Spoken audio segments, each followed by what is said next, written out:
तेज बर्फीली हवा चेहरे पर पड़ रही थी।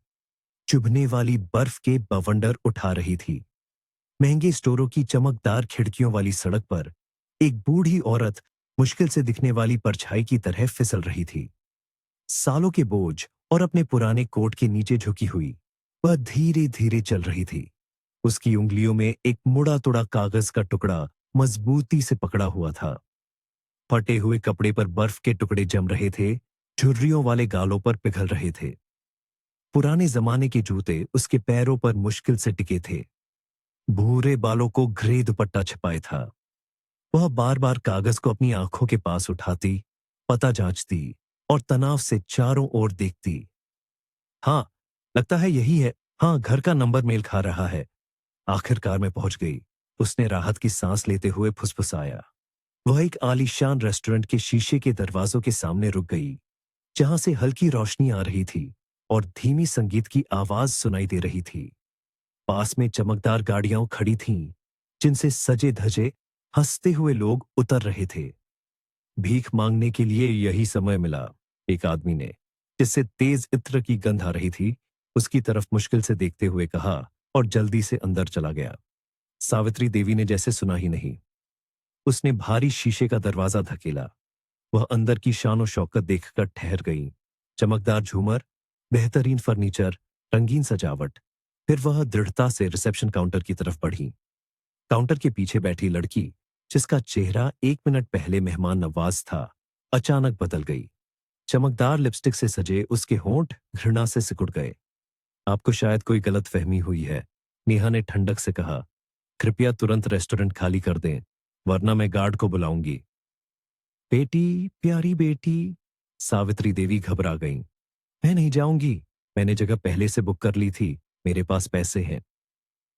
उन्हें सचमुच समझ नहीं आया कि उनका ऐसा स्वागत क्यों हो रहा है। नेहा की भौहें ऊपर चढ़ गईं। उसके होठों के कोने तिरस्कार की मुस्कान में खिंच गए। क्या आप मजाक कर रही हैं? यह एक इज्जतदार जगह है, कोई धर्मशाला नहीं। जाइए। सदमा और हैरानी उस बूढ़ी औरत को जकड़ गई। हे भगवान, मुझे भिखारी क्यों समझा? हाँ, कपड़े पुराने हैं, लेकिन साफ है। मैंने कभी भीख नहीं मांगी, सबसे बुरे वक्त में भी नहीं। उसके दिमाग में ये विचार कौन थे? अचानक नेहा की ठंडी आवाज ने उसे रोका। राजेश, इधर आओ। एक पल बाद वर्दी में एक चौड़ा कंधा वाला गार्ड उसके पास आ खड़ा हुआ। क्या हुआ नेहा, कोई दिक्कत है? हाँ, देखिए, कहती हैं कि इन्हें यहां आना है और इन्होंने टेबल का भुगतान किया है। कुछ कीजिए। राजेश ने असमंजस में खड़ी बूढ़ी औरत को जांचने वाली नजर से देखा। ठीक है, जांच करते हैं। आपका पहचान पत्र। कांपते हाथों से सावित्री देवी ने अपने कोट के अंदर की जेब से सावधानी से दुपट्टे में लपेटा हुआ दस्तावेज निकाला। उन्होंने सावधानी से उसे खोला और आगे बढ़ाया। राजेश ने पंक्तियों पर नजर दौड़ाई। ठीक है, सावित्री देवी, 80 साल। उसने सीटी बजाई। सुनो दादी, शायद आपको कोई गलतफहमी हुई है। शायद आपको किसी कैंटीन जाना चाहिए, रेस्टोरेंट नहीं। या फिर सीधे किसी रैन बसेरे में। नेहा ने बेशर्मी से जोड़ा। नहीं, मुझे इसी रेस्टोरेंट में जाना है। जांच कीजिए, मैंने टेबल बुक किया था। औरत ने जोर देकर कहा। राजेश ने अनिच्छा से नंबर डायल किया। जवाब सुनकर उसकी आंखें गोल हो गईं। जी हां, वाकई बुकिंग है और पैसे भी दिए गए हैं, लेकिन कार्ड शब्द ढूंढते हुए रुक गया। आप समझिए, यह एक खास रेस्टोरेंट है। यहां खास लोग आते हैं, शहर के इज्जतदार लोग। माफ करना, लेकिन आपकी जगह यहां नहीं है। ये शब्द सावित्री देवी को तेज दर्द की तरह चुभे। ये लोग ऐसे क्यों हैं? मैंने तो किसी का बुरा नहीं किया। पहले लोग अलग होते थे, एक दूसरे का सहारा बनते थे। और अब क्या? क्या ऐसा किया जा सकता है? वे खुद को कोस रही थीं, लेकिन पीछे हटने वाली नहीं थीं। वे जानती थी कि वे क्यों आई हैं। मैं यह खाने नहीं आई हूं, मुझे आपके डायरेक्टर से मिलना है। डायरेक्टर से? नेहा और राजेश उन्हें मुंह खुला देखकर घूरने लगे। जब सावित्री देवी चुपचाप अपना पहचान पत्र उठाकर चौड़ी सीढ़ियों पर चढ़ने लगी, तो नेहा जैसे गुस्से से फट पड़ने वाली थी। और तुम खड़े हो, कुछ नहीं करोगे? क्या तुम्हें समझ नहीं आता कि क्या होगा जब यह बूढ़ी भिखारी उन इज्जतदार मेहमानों के पास पहुंच जाएगी। उसने राजेश पर फुफकारा। और मैं क्या करूं? गार्ड ने कंधे उचकाए। छोड़ो भी नेहा, इतना गुस्सा मत करो। डायरेक्टर इन्हें फौरन बाहर कर देंगे। बाहर कर देंगे? और हमें भी साथ में? तुम्हें पता है मैंने ये जगह कैसे पाई है? किसी बुढ़िया की वजह से सब खोना नहीं चाहती। डायरेक्टर को फोन करना पड़ेगा, उसे खबर करनी पड़ेगी इससे पहले कि ये ऊपर पहुंच जाए। उसने फ्रैंटिकली नंबर डायल किया। धत, जवाब नहीं दे रहा। क्या दिन है? नेहा बड़बड़ाती रही। दिलचस्प है, ये आखिर आए क्यों है? राजेश हंसा। तुम भी उन्हीं की तरह। नेहा ने नाटकीय ढंग से फोन की तरफ मुंह फेर लिया। सावित्री देवी हर कदम मानो मुश्किल चढ़ाई हो, आखिरकार ऊपर पहुंची। पैर तनाव और अपमान से कांप रहे थे। आखिरकार यह सीढ़ी खत्म हुई। उन्होंने सांस छोड़ी। भारी दरवाजे को मुश्किल से धकेलकर वे एक विशाल हॉल में पहुंची, जो शोरगुल और हंसी से भरा था। ढेर सारी झालरों से आती तेज चकाचौंध भरी रोशनी ने उन्हें आंखें बंद करने पर मजबूर कर दिया। मेजें स्वादिष्ट व्यंजनों से भरी पड़ी थीं। वेटर सुनहरी ट्रे लेकर घूम रहे थे। मेजों पर महंगे सूट पहने आदमी और शाम की पोशाक पहने औरतें बैठी थीं, जिनसे घमंड और आत्मसंतुष्टि झलक रही थी। सावित्री देवी ने खुद को अजनबी महसूस किया। कोने में दीवार से सट गई, कोशिश कर रही थी कि कोई उन्हें देख न सके। लेकिन एक घमंडी आदमी की नजर ने तुरंत उन्हें ढूंढ लिया। उसकी उंगली सीधे उनकी तरफ इशारा कर रही थी। ये और क्या है कि कोई रैन बसेरा नहीं है? इन्हें फौरन बाहर निकालो। इन्हें देखकर घिन आती है। अरे वेटर, क्या तुम बहरे हो? उनकी राह में आया नौजवान पीला पड़ गया। जी हां, बिल्कुल। मैं मैनेजर को बता दूंगा, सब ठीक कर देंगे, आप फिक्र न करें। हॉल में नशे में धुत भीड़ ने सहमति के नारे और ताने बाने के साथ शोर मचाना शुरू कर दिया। सही कहा गुप्ता जी, बिल्कुल बेशर्म हो गए हैं ये लतखोर। हर जगह घुस जाते हैं जहां पैसा है। अब तो रेस्टोरेंट में भी घुस आए। गार्ड कहां है? चमकदार ड्रेस पहने, कंगन से लदी एक महिला चिल्लाई। सावित्री देवी ने डर से आंखें बंद कर लीं। ऐसा अपमान उन्होंने कभी महसूस नहीं किया था। उन्हें लग रहा था मानो जमीन में समा जाए, गायब हो जाए। इस मजाक उड़ाने वालों में एक महिला भी शामिल हो गई, जिसे मीरा बुलाया गया। शराब और कुटिलता से चमकते हुए वह जोर से हंसी। दादी, रेस्टोरेंट आने की ये उम्र है? आपकी उम्र में लोग भगवान को याद करते हैं। शायद हमारे टेबल पर आ जाइए। लेकिन मेरे पास नहीं, प्लीज। मुझे इस गंध से एलर्जी है। मीरा की जोरदार हंसी पूरे हॉल में गूंज उठी। बूढ़ी औरत भयावह अन्याय से आंसू मुश्किल से रोक पा रही थी। इन्हें क्या हो गया है? हाँ, मैं बूढ़ी हूं, लेकिन इसका मतलब ये नहीं कि मेरा मजाक उड़ाए। ये लोग भी तो बूढ़े होंगे। क्यों नहीं समझते? पहले ऐसा नहीं था। हम बड़ों की इज्जत करते थे, चाहे वे अमीर हो या गरीब। वे बिना आवाज के चिल्ला रही थीं, लेकिन जबान जम गई थी। वे सिर झुकाए खड़ी रहीं, गंदी बातों का झरना सुन रही थी। तय किया था कि वे सब सहेंगी और अपना काम पूरा करेंगी। लेकिन मजाक का सिलसिला रुका नहीं। मैंने इतने पैसे ये गरीबी देखने के लिए नहीं दिए। हम ये क्यों बर्दाश्त करें? डायरेक्टर कहाँ है? वेटर छिप गए, फुसफुसा रहे थे।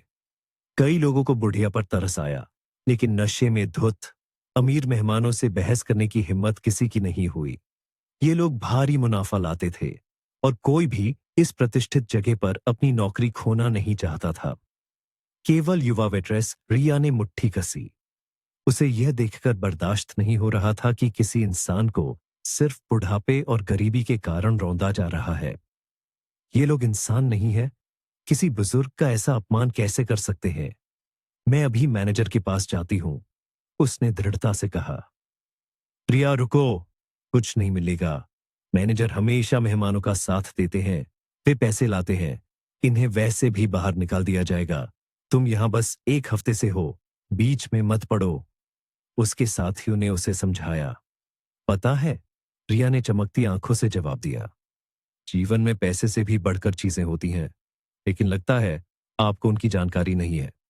वह मुड़ी और हॉल से बाहर भाग गई। माहौल तनावपूर्ण हो गया। मेहमान पूरी तरह से बेकाबू हो गए। एक लंबा पतला आदमी लड़खड़ाते हुए सावित्री देवी के पास आया, हंसा, और मुझे पसंद है, मजेदार लग रहा है। तो दादी हमारे लिए गाओगी या नाचोगी? कुछ जलवा दिखाओ। उसने जोर से ताली बजाई। दूसरे भी साथ हो गए। हॉल हंसी से गूंज उठा। सावित्री देवी अब ये टॉर्चर बर्दाश्त नहीं कर सकती थी। दिल से कुट गया। आंसू गालों पर बहने लगे। पैर रुई जैसे हो गए। उन्हें मुश्किल से उठाकर वह बाहर की तरफ बढ़ी। अभी कुछ कदम ही बढ़ा पाई थी कि दरवाजा खुला। दहलीज पर एक लंबा सुगठित आदमी साफ दाढ़ी के साथ खड़ा था। सज्जनों, यह क्या हो रहा है? उन्होंने जोर से पूछा, हॉल की तरफ देखते हुए। सावित्री देवी ठहर गई। उन्हें जैसे बिजली का झटका लगा। विक्रम, विक्रम बेटा, मेरा लाल। उनकी आंखें उन पर टिक गईं। कितना बड़ा हो गया है, जवान हो गया है, और कितना अपने पिता जैसा दिखता है। वही नाक, आंखें, ठोड़ी। आंसू फिर से बहने लगे, लेकिन अब अचानक, असहनीय खुशी से वे अपमान, दर्द सब भूल गईं। आदमी ने एक पल के लिए उन पर नजर डाली, लेकिन जल्दी से मेहमानों की तरफ मुंह फेर लिया। उन्हें मेहमानों के मूड में ज्यादा दिलचस्पी थी। विक्रम जी, सब हमेशा कमाल का होता है, लेकिन यह। गुप्ता जी ने उंगली से सावित्री देवी की तरफ इशारा किया। भला ये यहां क्यों है? मानिए, इनकी जगह यहां नहीं है। हाँ विक्रम जी, इन्हें हटाओ। खुद को शर्मिंदा मत करो। हमारी शाम खराब मत करो। दूसरों ने समर्थन किया। जी हाँ, जी हाँ। विक्रम सिंह ने माहौल को हल्का करने की जल्दी की। ये बस एक गलतफहमी है। अभी सब ठीक कर देते हैं। इसके बदले में हमारी तरफ से डेजर्ट मुफ्त। अब कोई आपके आराम में खलल नहीं डालेगा। वे जम गई, औरत की तरफ मुड़े। और आप मेरे साथ आइए। पहचाना नहीं। विक्रम तब बिल्कुल छोटा था, लगभग 6 साल का। इतने साल गुजर गए, पूरी जिंदगी भूल गया होगा। उन्होंने बिना आवाज के फुसफुसाया, आंसू पोंछते हुए। क्या आप मुझे सुन रही हैं? विक्रम सिंह ने दोहराया। इस बात से चिंतित थे कि कैसे इस अवांछित दृश्य से जल्दी छुटकारा पाया जाए। जी हां, जी हां। उन्होंने यादों से बाहर आकर जल्दी से जवाब दिया। जैसे ही हॉल का दरवाजा बंद हुआ, विक्रम सिंह बोले, नमस्ते। मैं विक्रम सिंह, रेस्टोरेंट का डायरेक्टर हूं। मुझे बताया गया है कि मेहमानों ने सही व्यवहार नहीं किया। उनकी तरफ से माफी चाहता हूं। वे उम्मीद नहीं कर रहे थे। मैं आपको मुआवजा देने के लिए तैयार हूं। मालूम है आपने टेबल का भुगतान किया था। आपको 2 गुना मिलेगा। आप खाना भी खा सकेंगी और कुछ खरीद भी सकेंगी। उन्होंने उनके मैले कुचले कपड़े देखे। यह तो ऑब्वियस था। उन्हें भिखारी समझने की वजह थी। ऐसे लोगों को पैसे चाहिए, जितने ज्यादा उतना अच्छा। लेकिन इनके पास टेबल के लिए पैसे कहां से आए? यह तो महंगा है। और क्यों? खैर, कोई बात नहीं। उन्होंने सोचा इस स्थिति से जल्दी छुटकारा पाना चाहते थे। चलिए मैं आपको बाहर छोड़ देता हूं। नीचे चलिए। उन्होंने सीढ़ियों की तरफ इशारा करते हुए कहा। सावित्री देवी का चेहरा पीला पड़ गया। उन्हें अपने कानों पर विश्वास नहीं हुआ। यह उनका विक्रम है। बड़ा संजीदा आदमी, लेकिन उनके लिए वही छोटा बच्चा। और वह भी उन्हें बाहर निकाल रहा है। दर्द आर पार हो गया। मेहमानों का अपमान इसके सामने कुछ नहीं था। नहीं, मैं तब तक नहीं जाऊंगी जब तक बात न कर लूं। उन्हें सच जानना चाहिए। सोच में डूबी हुई, उन्होंने यह भी नहीं देखा कि वे कब नीचे उतर आईं। विक्रम सिंह ने पहले ही बटुआ निकाल लिया था। यह लीजिए। उन्होंने नोटों को आगे बढ़ाते हुए कहा। मैं आपके लिए बस इतना ही कर सकता हूं। वे पैसों की तरफ देख रही थीं। दिल मानो फट जाएगा, लेकिन उन्होंने हिम्मत जुटाई। मैं मैं पैसे नहीं लूंगी, उन्होंने धीरे से कहा। कृपा करके मुझे रहने दीजिए। आपसे बात करने दीजिए। विक्रम सिंह को महसूस हुआ कि उनका धैर्य जवाब दे रहा है। ये तो चिपक गई। इनसे कैसे पीछा छुड़ाऊं? वे नर्वस हो रहे थे। एक पल और वे चिल्ला पड़ेंगे। अजनबियों पर वक्त बर्बाद करना उनकी आदत नहीं थी। माफ कीजिए, मैं बहुत व्यस्त हूं, उन्होंने ठंडेपन से जवाब दिया। मेरे पास अजनबियों से फालतू बातें करने का समय नहीं है। मेरी बात सही से समझिए। मैं अजनबी नहीं हूं। मैं तुम्हारी मां। शब्द होंठों तक आए, लेकिन वे रुक गईं। नेहा और राजेश ने एक दूसरे की तरफ देखा, साथ ही उंगली से दिमाग खराब होने का इशारा किया। मैंने कहा था ना, इनका दिमाग ठीक नहीं है। विक्रम सिंह ने विश्वास नहीं किया। सुनिए, ये हद हो रही है। आप ये क्या कर रही है? ये झूठ है। मेरी माँ कई साल पहले मर चुकी है। पैसे आपका हक है, चाहिए तो ले लीजिए, नहीं तो जाइए। राजेश, इन्हें बाहर करो। एक पल बाद विक्रम सिंह सीढ़ियों पर चढ़कर आंखों से ओझल हो गए। क्या खड़े हो? बाहर निकलो, राजेश ने हुक्म दिया। बूढ़ी औरत मुश्किल से अपने पैरों पर खड़ी थी, जैसे किसी ने झटका दिया हो। गार्ड ने उनके पीछे दरवाजा बंद कर दिया, चाबी घुमा दी। बेजान होकर वे पास की बेंच पर बैठ गईं और रो पड़ीं। बाहर अंधेरा हो गया था, बर्फ गिरना जारी था, उनके चेहरे पर आंसुओं से मिल रही थी। सब कुछ खत्म हो गया। और तो और, उन्होंने सालों से एक एक पैसा अपनी मामूली पेंशन से बचाकर रखा था, ताकि यहां उस जगह का भुगतान कर सके जहां उनका बेटा काम करता था। आज वह दिन आया था। सुबह वे सोच रही थीं कि कैसे अपने विक्रम को देखेंगी, कैसे उसे सब बताएंगी, कैसे कभी कभी उससे मिल सकेंगी। मन की उथल पुथल में उन्होंने हवा का तेज होना महसूस नहीं किया। हाथ ठंड से लाल हो गए थे, पुराने दस्ताने गायब थे। खो गए? आह, लेकिन अब क्या फर्क पड़ता है। उन्होंने अपने ठंडे हाथों को कोट की जेबों में छिपा लिया। अचानक उंगलियों को एक जेब में कुछ नरम सा महसूस हुआ। लिफाफा। हे भगवान, मैं कैसे भूल गई। इसमें उसकी बचपन की तस्वीर है। इसमें वह 6 साल का है। उसे याद आना चाहिए, तब वह सुनेगा। सारे अपमान और दर्द के कारण वे सबसे खास बात भूल गई थी, जो उन्हें उस प्यारे इंसान को दिखानी थी। सावित्री देवी ने बेटे के काम खत्म होने का इंतजार करने का फैसला किया। तब वह उसके पास दौड़ेगी। वक्त मुश्किल से कट रहा था। लग रहा था मानो सदियां बीत गईं। आखिरकार रेस्टोरेंट का दरवाजा खुला। बाहर आ रहे कुछ लोगों के साथ विक्रम सिंह भी बाहर आ रहे थे। उन्होंने पहले ही गाड़ी का दरवाजा खोल दिया था। ड्राइवर से लापरवाही से बोले, घर चलो। रुको मेरे लाल, वे आखिरी सांस से चिल्लाईं, हांफते हुए। फिर आप? सुनिए, चुपचाप चली जाइए, नहीं तो मैं पुलिस बुलाऊंगा, विक्रम सिंह ने असंतुष्ट होकर बुदबुदाया, गाड़ी में बैठते हुए। चलो, उन्होंने हुक्म दिया, लेकिन फौरन रुक गए। नहीं, रुको। उनके हाथों में तस्वीर देखकर वे गाड़ी से बाहर निकले। ये तस्वीर आपके पास कहां से आई? उन्होंने पूछा, चेहरे पर पूरी हैरानी थी। जब तुम 6 साल के थे, हमारे गांव में एक फोटोग्राफर आया था। उन्होंने ठंड और घबराहट से कांपते हुए शुरू किया। बस याद के लिए तस्वीर खिंचवाई थी। क्या तुम्हें बिल्कुल याद नहीं? मेरे पास 2 तस्वीरें थीं। एक खो गई थी। नहीं, वह खोई नहीं थी। विक्रम सिंह के दिमाग में कौन था, वे अच्छी तरह जानते थे। ये तस्वीर उनके साथ अनाथालय में थी, फिर गोद लेने वाले माँ बाप के पास, और अब एक पुराने पीले पड़े एल्बम में रखी थी। लेकिन ये कैसे? मुझे तो बताया गया था कि मां मर गई, हार्ट अटैक से। सवाल उनके दिमाग में घूम रहे थे, जवाब नहीं मिल रहा था। सावित्री देवी बिल्कुल जम गई थीं, कांप रही थीं। चलिए, विक्रम सिंह ने कहा, अचानक नरम पड़ते हुए। मैं आपको चाय पिलाता हूं, बात करेंगे। वे खुशी खुशी मान गई। बेटे के पास होकर खुश थीं, जबकि उनका दिल शांत खुशी से भरा था।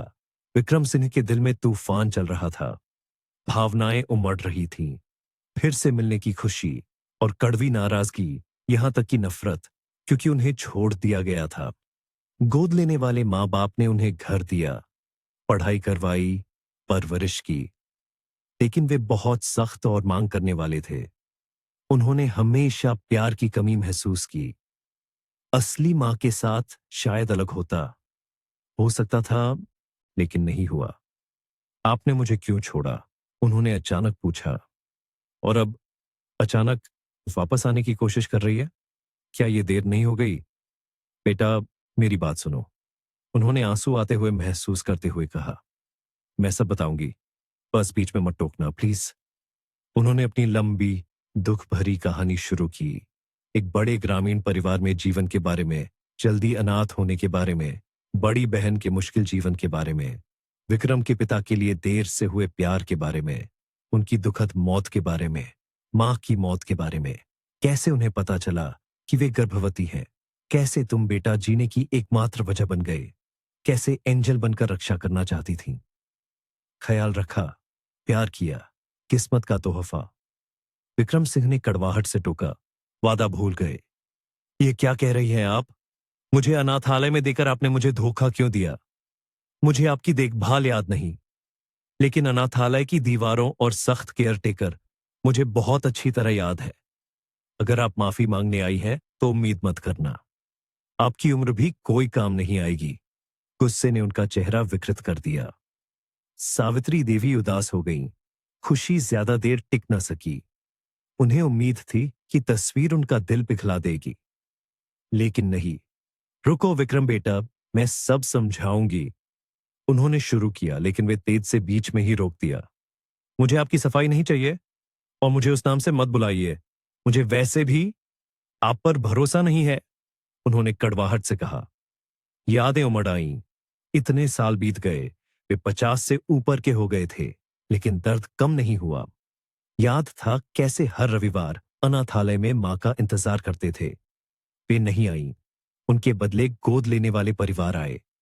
सावित्री देवी नहीं जानती थीं कि अपना गुनाह कैसे माफ करवाए।